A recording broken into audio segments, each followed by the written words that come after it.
Vamos lá fazer uma fogueira de festa jeca. Você vai precisar de uma folhinha branca, palitinhos de picolé e papelzinho amarelo e vermelho, tá? E aí você vai cortar esses papelzinho coloridinho assim, ó, em pedacinhos. E para montar a nossa fogueira, a gente vai passar cola nessa superfície de baixo, ó. Vamos passar a cola.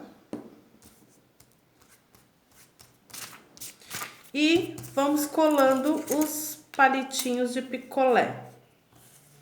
Se você não tiver palito de picolé, pode ser palito de dente ou churrasco, o que você tiver aí na sua casa, tá? Assim. E aí, na parte de cima, você vai passar cola também.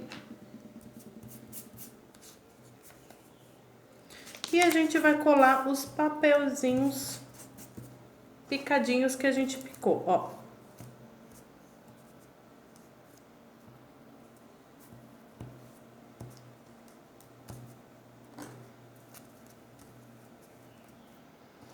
Colar bastante papelzinho para nossa fogueira ficar bem bonita.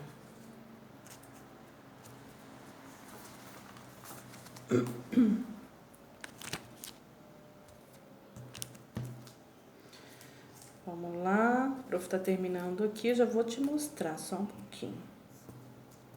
Ó.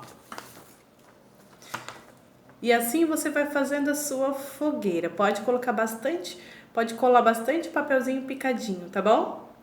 Um beijo, até a próxima. Tchau, tchau.